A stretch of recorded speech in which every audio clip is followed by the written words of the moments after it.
L'année est 477 après Jésus-Christ.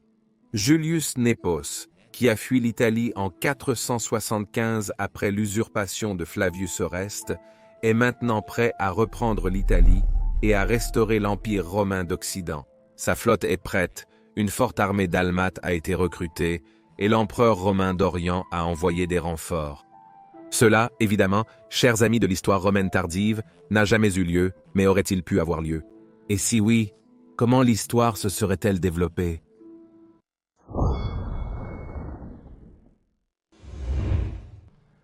Nous savons que la chute de 476 n'était pas une chute, mais seulement un changement de gouvernement des empereurs romains aux généraux barbares qui régnaient en tant que rois. Mais à part cela, rien n'a changé pour le peuple romain en Italie, chose dont j'ai discuté en détail dans cette vidéo ici.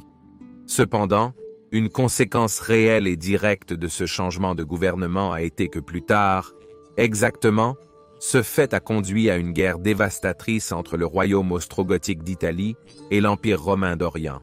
Car après l'année 535, donc pas même tout à fait 60 ans après la chute, entre guillemets, l'empereur romain d'Orient était déterminé à restaurer l'Empire romain d'Occident et à le réincorporer dans l'Empire romain d'Orient.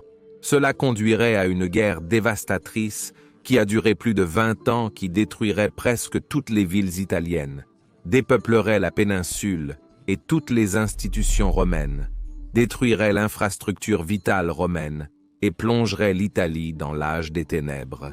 Mais en 474, juste 2 ans avant qu'Odoacar n'ait déposé de manière célèbre Romulus Augustus, les choses semblaient très différentes. Julius Népos était arrivé à Rome avec une puissante armée de Dalmatie. C'est en effet sous Julius Népos que pendant un très court moment, il semblait que le règne des généraux barbares avait définitivement pris fin avec un magister militum barbare Gundobad fuyant vers ses parents les Burgondes. Mais Népos a commis une erreur fatale, seulement 1 an après son règne.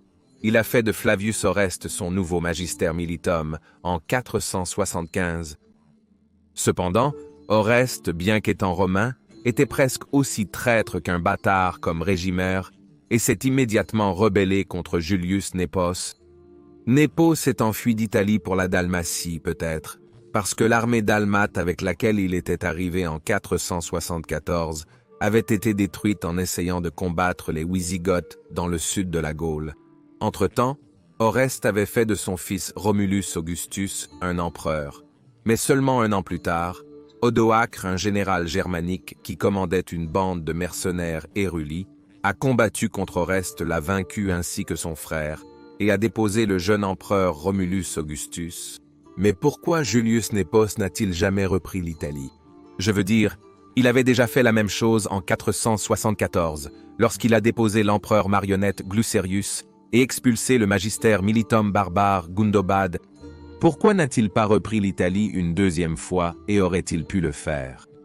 Mais avant de répondre à cette question, merci d'aimer cette vidéo et de vous abonner afin de ne manquer aucune future vidéo sur l'époque fascinante de la fin de l'Empire romain. Et veuillez envisager de soutenir notre travail sur Patreon ou via l'adhésion à YouTube, car la pérennité à long terme de cette chaîne dépend vraiment de votre soutien. Je tiens à remercier chacun et tous ceux qui soutiennent cette chaîne sous quelque forme que ce soit. J'espère qu'une majorité en serait fière. Merci beaucoup, mes amis. Nous savons qu'au moins, à une occasion après 476, Julius Népos avait envoyé des envoyés à l'empereur romain d'Orient Zénon, lui demandant de l'aider à rétablir son règne en Italie. Cependant, Zénon, malgré l'assurance donnée à Népos qu'il avait son soutien total, n'a en réalité rien fait pour aider Népos avec son plan.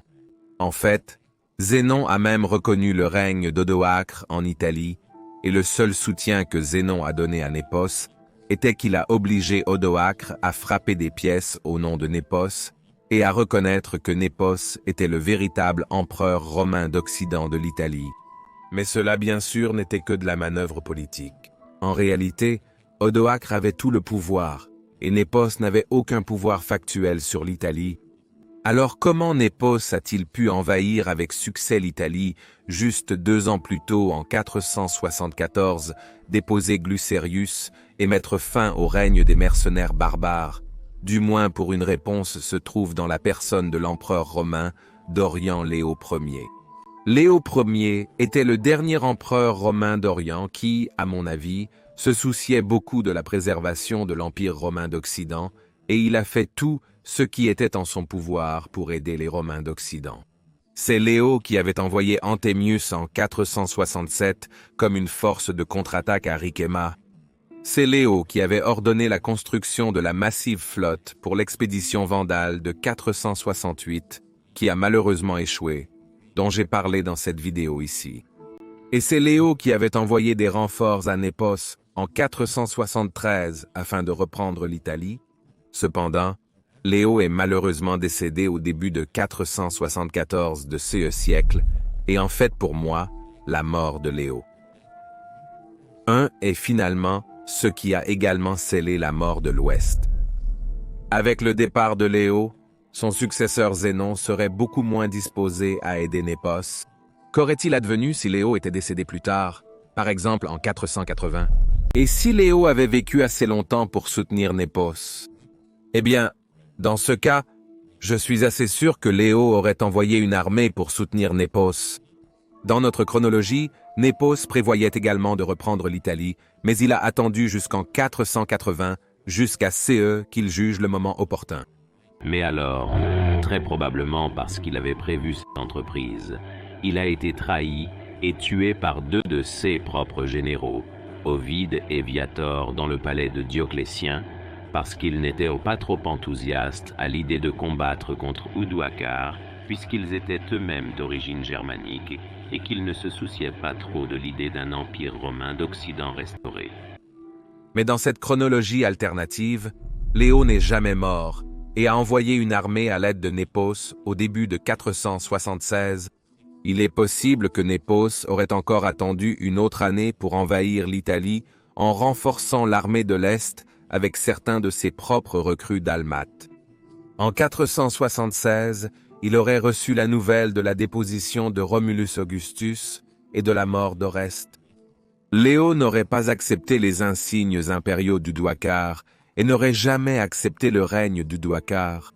C'est donc au printemps 477 que Julius Népos embarqua avec une puissante armée de Dalmatie, débarquant à Rome comme il l'avait fait seulement 3 ans plus tôt. Il a ensuite procédé à marcher sur Rome exactement comme il l'avait fait en 474. Oudouakar, quant à lui, était occupé à combattre des éléments rebelles au sein de ses propres rangs cette année-là, ce qui s'est également passé dans notre chronologie, et il ne pouvait donc pas encore s'occuper de l'atterrissage de Népos. Népo a pris Rome sans combat, car tous les habitants étaient romains, et il était ravi de voir la ville éternelle en meilleur état qu'il y a seulement quelques années. Les dommages du sac de Rikmar en 472 avaient maintenant été principalement réparés. Le Sénat de Rome l'a rapidement accepté comme empereur romain de l'Ouest. Népo s'est dirigé vers Ravenne au nord. En chemin, une ville après l'autre se rendait sans combattre, car toute la population était encore romaine. Il est arrivé à Ravenne et a immédiatement assiégé la ville, ce qui était une entreprise notoirement difficile, car Ravenne avait un port et était entouré de marais. Mais Népos avait également à sa disposition la puissante flotte dalmate qu'il a envoyée pour bloquer le port de Ravenne. Il a assiégé Ravenne pendant 1 an jusqu'à ce qu'Oudouakar, ses hommes affamés, finissent par abandonner. Népos a fait envoyer Oudouakar, enchaîné à l'empereur romain d'Orient Léo, où Oudouakar a ensuite reçu un traitement étonnamment clément et s'est vu attribuer un domaine foncier en Anatolie où il a vécu le reste de ses jours en retraite paisible.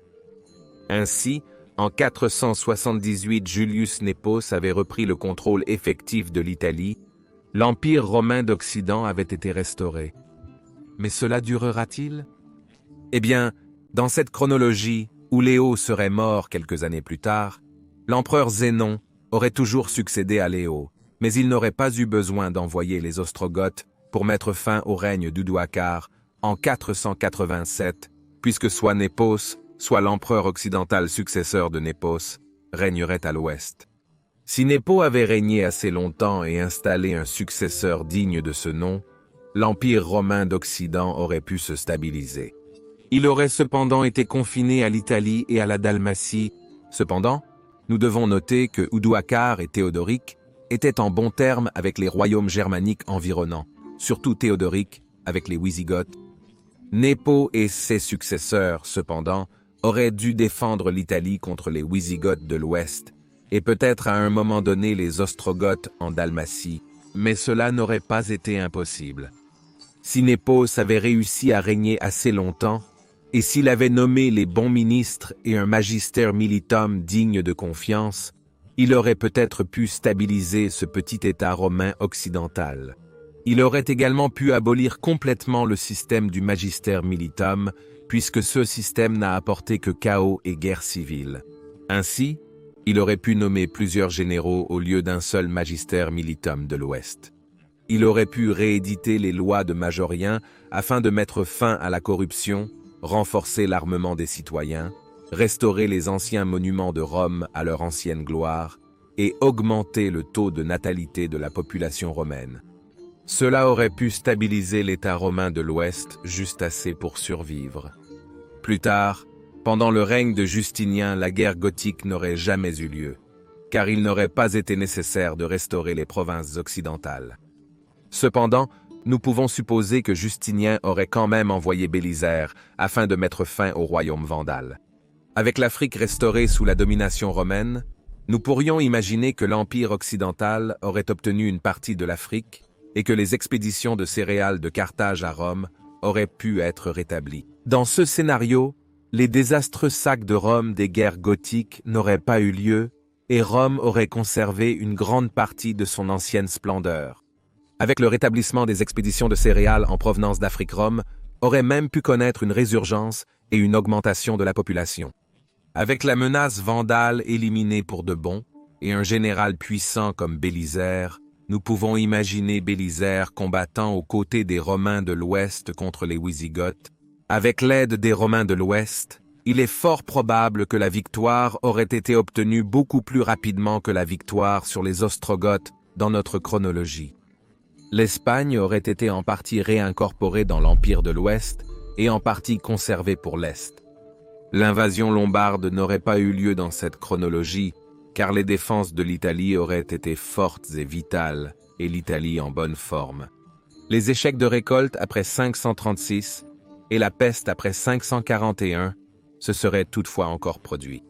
Les invasions slaves, avares, perses et arabes auraient également eu lieu, affaiblissant gravement l'Empire oriental. L'Empire occidental aurait peut-être pu aider l'Orient contre les invasions, mais il est discutable si cela aurait été suffisant. L'Est aurait tout de même été diminué. Cependant, peut-être pas aussi drastiquement que dans notre chronologie, mais suffisamment pour rendre l'Est incapable d'aider l'Ouest. Sans l'aide de l'Est, l'Empire occidental aurait eu du mal. Ainsi, dans cette chronologie, les Arabes auraient également conquis une grande partie de l'Espagne dans les années 700. Une coalition de France et de Romains aurait arrêté l'avancée des Arabes. Avec l'Empire occidental intact, la Dalmatie n'aurait peut-être pas succombé aux Slaves. Et un schisme entre les églises orientales et occidentales n'aurait également pas eu lieu. Ainsi, les Frances n'auraient pas conquis Rome. Il se peut que cet empire occidental se soit lentement transformé en un État italien au fil de centaines d'années. Le Moyen Âge aurait quand même eu lieu en Italie, mais sous une forme différente, plus bienveillante. Et nous pouvons imaginer cet empire romain occidental tardif du Moyen Âge, un peu comme l'empire romain oriental dans notre chronologie, ressemblant plus à CE que nous appellerions byzantin qu'à CE que nous appellerions romain. Mais encore une fois, il est probable que Napoléon aurait été usurpé peu de temps après sa reconquête de l'Italie, tué et remplacé par un autre usurpateur ou général barbare, de sorte que l'Empire occidental serait tombé d'une manière différente peu de temps après la reconquête de l'Italie par Napoléon. Mais encore, si Léo n'était pas mort et que Napoléon avait reconquis l'Italie, il est possible que l'histoire aurait pu être très différente de celle de notre chronologie.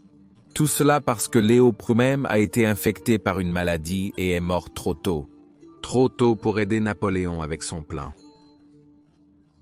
Et si vous êtes intéressé par l'apparence de Rome à cette époque dans notre chronologie, Vous pouvez regarder cette vidéo ici dans le coin supérieur droit. Mais si vous êtes plus intéressé par Constantinople pendant 6 jours, vous pouvez regarder l'autre vidéo dans le coin inférieur droit. Je dis encore merci à tous les amis de l'histoire romaine. Gratias tibiago amici e benevalete.